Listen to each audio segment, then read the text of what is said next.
good morning. Emmy and me, we were off this morning. Emmy and I, however you want to say it. Got fertilizer. Just got back. Got this guard off. Brings me to guards and breakable components. When you take equipment apart, do you set it up high so it can't get wrecked? Or do you set it on the ground so it can't fall off of the spot where you set it and get wrecked? Normally, I'm a set it on the ground kind of guy, because if I put it up high, someone's going to knock it over and it's going to fall and break anyways. This time, these bags are sitting here and I don't want anybody stepping on that guard and cracking it, so it's up high. It's a roll of the dice. Whew. I've got to find a wrench big enough. This is a left-hand thread nut. Loosen this nut off. Unplug this. Cut these wires. That should pull out and it should come straight out according to the 5-step procedure that the service manager sent me. Mom's in town. She's picked up the new one. She's on her way back. And then we'll install the new one. And hopefully that solves our problem. So Dad and I, we went round and round a couple nights ago about this, because he's a skeptic, and he's rightfully a skeptic. We've had nothing but problems with this. But you know, my point is, what do you do, right? What's the option? Like, you gotta, if the tech says that's what it is and the computer tells the tech that that's what it is, I mean, you're not going to get any other information no matter who you ask. So you may as well just start at it. Oh, look at this big wrench right here. We'll see if this fits. It gets a bit frustrating when you just start throwing parts at things. This particular part, depends on what you think is expensive, $1,699. So, I don't know, $250,000 tractor, 2,000 hours. Probably shouldn't have failed, but is this gonna fit? Not even close. So anyways, as I said in the video that I uploaded last night or the night before, whenever that was, not the first time this is coded for this particular problem. So we will we'll change it out now, because we don't have any other options. Well, Mother's just pulling in. I might have encountered another problem. I got 1 7/8" wrench, and that still isn't big enough. So back to the drawing board. And this parts delivery car. Okay, well, I didn't have a 2-inch open-end wrench, but I did have a pipe wrench and a hammer. So quick pipe wrench on that big nut. Give her a couple ugga-duggas with the hammer, and then it actually just spins right off.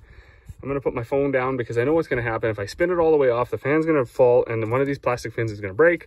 And then I'm going to reach a whole nother level of anger for the day. And I'm not angry today. So I'm just going to reach that level. And I don't want to do that. So we'll get this off. We'll get it in the shop. Switch the fan blades over to the new one. Put it on. And with any luck, our engine fault nightmare will come to an end.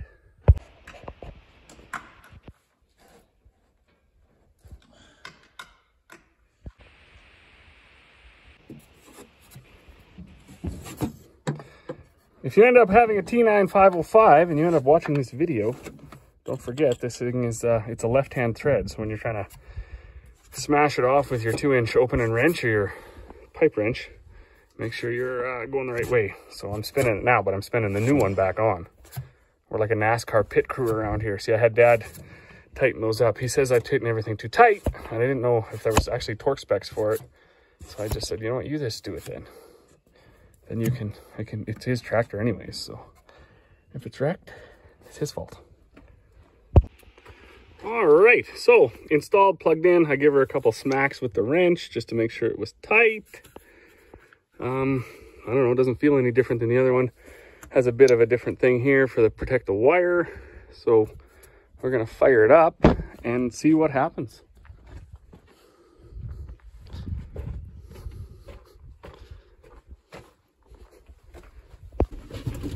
So originally when I flashed the key, everything on the corner post turned on. All sorts of disasters. Oh, I must have the batteries still disconnected. All right, disconnects are back on. Flash the key and see what misery awaits us.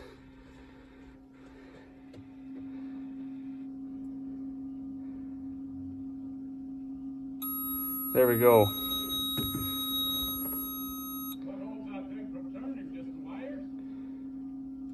Yeah.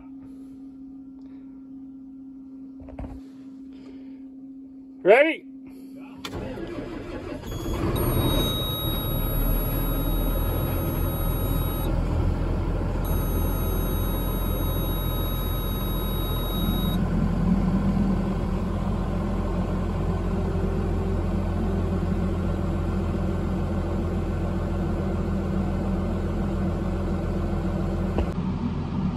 So as you can see, everything is still flashing, but what we're going to do here, we're going for lunch. We'll let this thing run, let it warm up, let the exhaust temp and everything warm up, and then I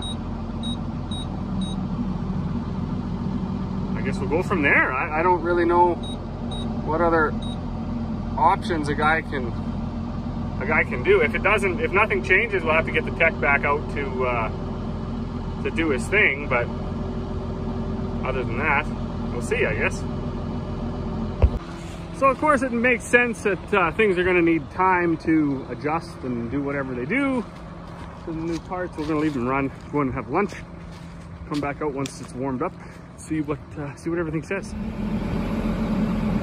Okay, well, we're back in here. We still got this flashing, 2 of 3, exhaust temp low, engine fault. So I'm assuming there's an exhaust temp sensor that has failed.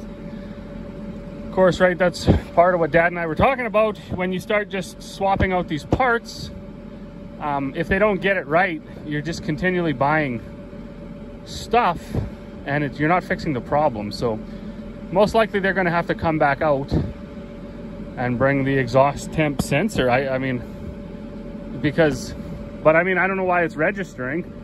I mean, I guess that's water temp, but we'll see. Anyways, doesn't look like the problem's fixed. I'm going to change the bushings in this drill while it's still hooked up, and then I'm gonna unhook it and hook it up to the disc, and then we'll go disking for a little bit and just see if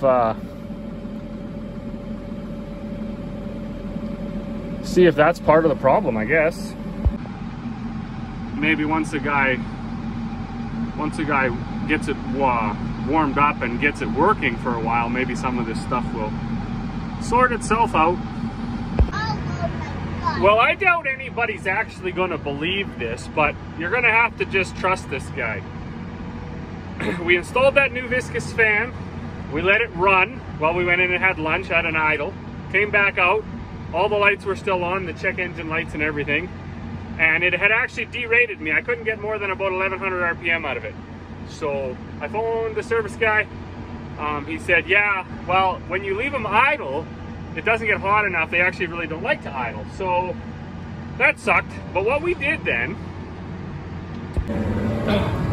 we left it run and we changed all the bushings we had to change in the wheels on this flexi coil. And then we parked it here. And I drove the tractor over by that white watershed there, and I shut it off using up one of my 3 engine starts, right? So I had only 2 left at this point. So I shut it off, started it up, and I got my RPMs back. All the check engine lights were still on, and I came over and I hooked up to this disc, and I went out disking. And after about 25-30 minutes of disking, I started to lose RPMs, I started to lose power. So this is a 500 horsepower tractor, and I was plowing or disking at 1 mile an hour, and I was still didn't have enough power to pull a 40-foot disc. So I brought the disc back in. Keep in mind I only have 1 start left.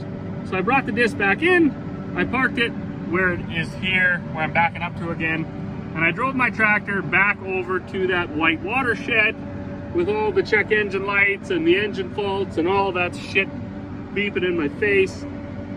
And in all seriousness, I drove from where I am, I unhooked the disc, I drove over to that white truck, and then I was gonna back in beside that shed.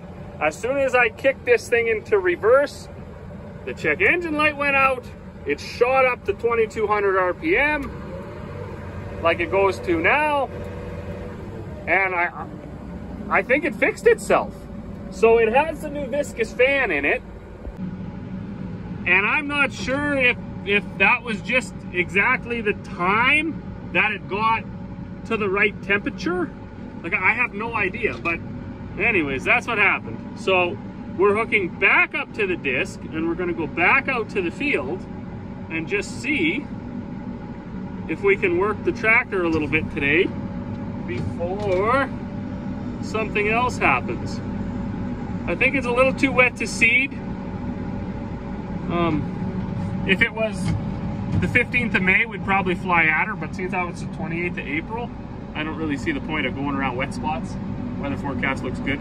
So let me jump out here and hook this up, and then we'll get her into the field again. See if we got jam. I don't know, maybe it's fixed.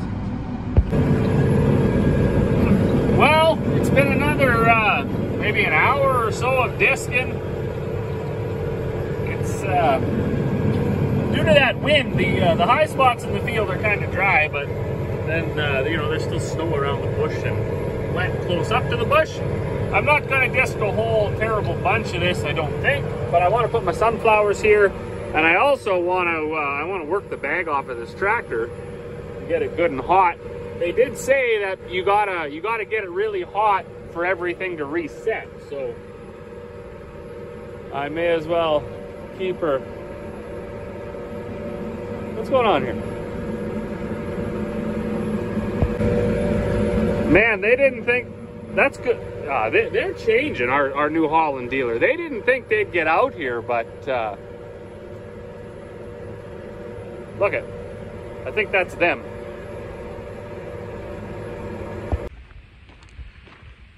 Well, that was awesome. The tech just left.